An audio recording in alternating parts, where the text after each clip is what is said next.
नया आयकर कानून लागू होगा। 12 लाख तक आय पे टैक्स मुक्त होगा। इसके साथ ही बता दें कि मुफ्त किया जाएगा और इसके साथ ही नौकरी पेशा के लिए 7100 रुपए की अतिरिक्त छूट होगी। इसके साथ ही बता दें कि टैक्स स्लैब में महत्वपूर्ण बदलाव लागू हो सकते हैं और टीडीएस और टीसीएस सीमाओं में वृद्धि से राहत होगी। इसके साथ ही बता दें कि रिटर्न दाखिल करने की अवधि भी बढ़ गई है। इस वक्त की बड़ी खबर है जहां की टैक्स को लेकर ये जानकारी है, जहां नए टैक्स कानून लागू हो सकते हैं। इसके साथ ही बता दें कि इसके बाद अधिकारियों और 12 लाख तक के आय पे टैक्स और नौकरी पेशा के लिए अतिरिक्त छूट होगी और टैक्स स्लैब में महत्वपूर्ण बदलाव लागू हो सकते हैं। लाभ देखने को मिलेंगे। टीडीएस और टीटीसी सीमाओं में वृद्धि भी हो सकती है। इसके साथ ही अपडेटेड रिटर्न दाखिल करने की भी अब वृद्धि को बढ़ा दिया जाएगा।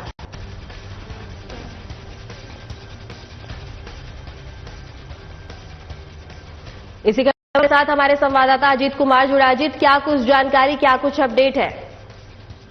देखिए, बिल्कुल वर्षा, बता दूंगा आज से नया वित्तीय वर्ष शुरू हो गया है और इस वित्तीय वर्ष के शुरू होते ही कई चीजों में बदलाव भी देखने को मिला है।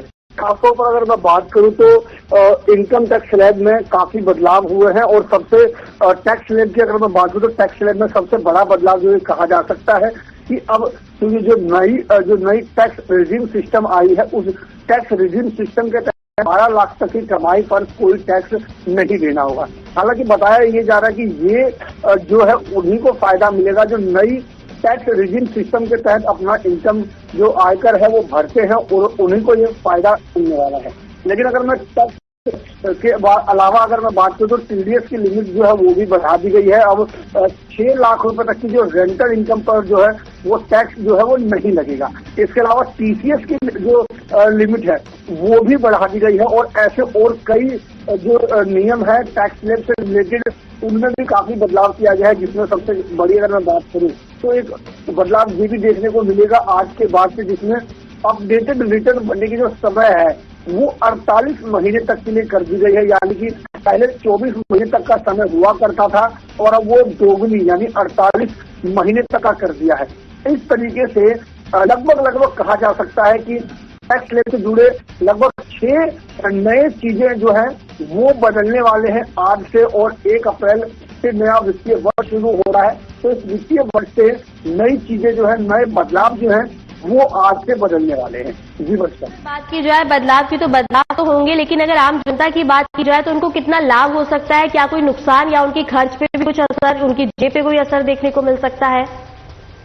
देखिए, बिल्कुल वर्षा, यहाँ अगर मैं बात करूं कि जो नए टैक्स सिस्टम है उससे लोगों को कितना फायदा मिलेगा और कितना नुकसान होगा ये देखने वाली बात होगी। लेकिन निश्चित रूप से जिस तरीके से अगर मैं अभी बात कर रहा था कि जो टैक्स स्लैब है जो 12 लाख तक पर जो टैक्स है वो अब लोगों को नहीं देना होगा। इसके अलावा नौकरी पेशे वाले के लिए जो सिस्टम है, चाहे वो 75,000 के स्टैंडर्ड डिडक्शन के साथ जो छूट दी गई है उसकी बात करें, जैसा मैंने कहा कि जो न्यू टैक्स रिजीम है उसकी मैं बात करूं तो इस तरीके से अगर न्यू टैक्स रिजीम में अगर कोई जो टैक्स भरता है तो उससे कहीं ना कहीं लोगों को काफी जो राहत है वो मिलेगी और इससे खास तौर से जो मध्यम वर्ग का जो परिवार है उसको काफी बचत होने वाली है।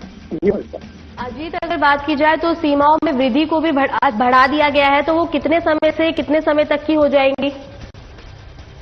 मैंने कहा वर्षा कि जो अपडेटेड रिटर्न भरने की जो सीमा है वो पहले जहां 24 महीने की होती थी वो 48 महीने की हो गई है। यानी कि उसका जो समय है वो बढ़ा दिया गया है। हालांकि अगर 24 से 48 महीने के बीच में अगर अपडेटेड रिटर्न भरते हैं तो उसमें कहीं ना कहीं जो व्यक्ति है, जो भरने वाला जो करदाता है, उसको कुछ नुकसान जरूर हो सकता है और उसको कुछ एक्स्ट्रा जो अतिरिक्त जो टैक्स है वो भरना पड़ सकता है। लेकिन इसके अलावा अगर मैं बात करूं तो लोगों को काफी राहत जरूर मिलने वाली है इस नए टैक्स सिस्टम से। जी, आपका बहुत बहुत शुक्रिया हमारे साथ जुड़ने के लिए और जानकारी को साझा करने के लिए।